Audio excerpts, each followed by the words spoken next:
यह कहानी हर माता पिता को जरूर सुननी चाहिए। जब बेटा घर छोड़ गया, पिता ने फोन पर कहा, बेटा घर आ जा। और फिर जो हुआ पूरे घर की आंखें नम कर देगा।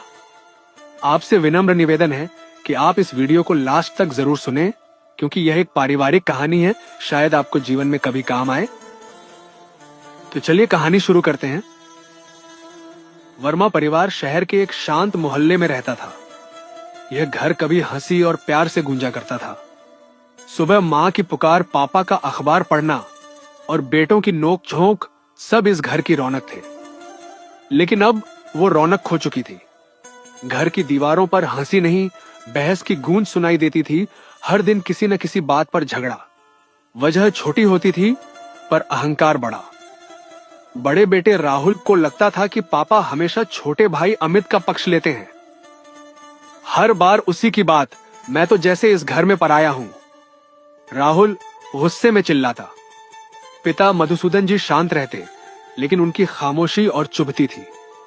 अमित कुछ कह नहीं पाता, क्योंकि उसे हमेशा अपराध बोध रहता था कि शायद सचमुच वो पापा का चहेता है। मां सुनीता जी सबको जोड़ने की कोशिश करती।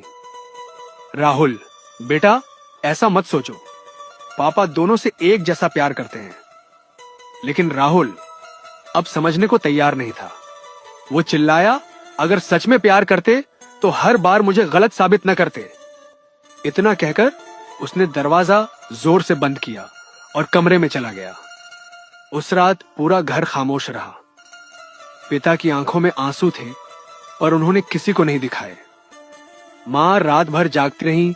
उन्हें डर था कि यह झगड़ा अब गहराई ले चुका है। अगली सुबह राहुल ने नाश्ता नहीं किया। उसने ऑफिस का बैग उठाया और बोला, अब बस मैं कहीं और रहूंगा। जब मैं ही सबके लिए बोझ हूं तो इस घर का क्या काम। मां ने रोते हुए उसका हाथ पकड़ने की कोशिश की, पर वो छुड़ाकर चला गया। दिन बीतते गए। राहुल का फोन कम आने लगा। पहले हफ्ते में बात हुई, फिर महीनों तक कोई खबर नहीं। मां रोज भगवान से प्रार्थना करती, हे प्रभु, मेरा बेटा जहां भी हो खुश रहे। पिता भी उसे याद करते, पर अहंकार बीच में दीवार बन गया था। अमित अब घर का सारा काम संभालने लगा, लेकिन मां की आंखों में राहुल की कमी हर वक्त झलकती थी। पिता की बातों में भी एक खालीपन था। वे अब पहले जैसे सख्त नहीं रहे। रात के सन्नाटे में वे अक्सर राहुल का पुराना कमरा खोलते, जहां अब सिर्फ धूल और यादें बची थीं। एक दिन डाकिया आया, हाथ में एक लिफाफा था। उस पर लिखा था, मधुसूदन वर्मा के लिए राहुल की ओर से। पिता के हाथ कांप गए। उन्होंने लिफाफा खोला, अंदर बस एक पन्ना था। पापा, मैं ठीक हूं, शायद अब इस घर में मेरी जगह नहीं रही। अमित का ख्याल रखना। मैं आपसे नाराज नहीं हूं, बस थक गया हूं। और हां, मेरा कमरा कोई न छुए। चिट्ठी पढ़ते ही मां की आंखों में आंसू आ गए। पिता चुप रहे, लेकिन उनके भीतर कुछ टूट गया। अमित ने चुपके से राहुल का कमरा खोला। अंदर वही पुरानी किताबें, बिखरी नोट्स और एक छोटी डायरी पड़ी थी। उसने धीरे से डायरी खोली। पहले पन्ने पर लिखा था, मैं घर छोड़कर जा रहा हूं, पर दिल यहीं रहेगा। पापा से प्यार करता हूं, पर उनकी सख्ती ने मुझे तोड़ दिया। शायद एक दिन वो समझेंगे कि मैं गलत नहीं था। अमित ने डायरी मां और पापा को दी। मां ने कांपती आवाज में कहा, देखिए, वो आपसे नाराज नहीं था, बस थोड़ा प्यार चाहता था। मधुसूदन जी चुप रहे, बस इतना बोले, शायद मैं सख्त नहीं, पत्थर बन गया था। उसी रात पिता ने राहुल को फोन मिलाया।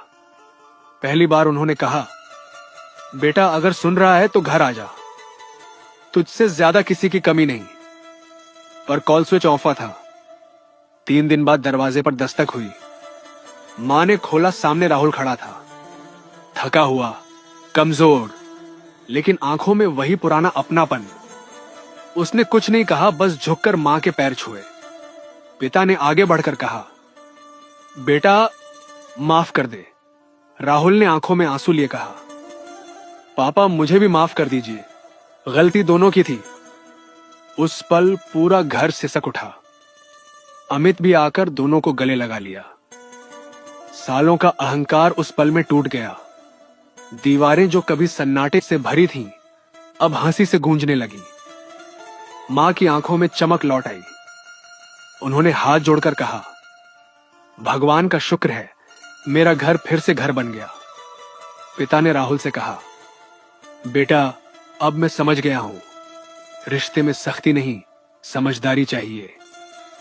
राहुल मुस्कुराया, और प्यार भी पापा। घर में दियों की लौ टिमटिमा रही थी, और सालों बाद शांति निवास में सच्ची शांति लौट आई थी। कहानी का संदेश, कभी कभी रिश्ते तकरार से नहीं, चुप्पी से टूटते हैं। अगर एक भी इंसान माफ कर दो कह दे, तो पूरा घर फिर से जी उठता है। रिश्तों की असली ताकत मैं सही हूं में नहीं बल्कि हम साथ हैं में छिपी होती है।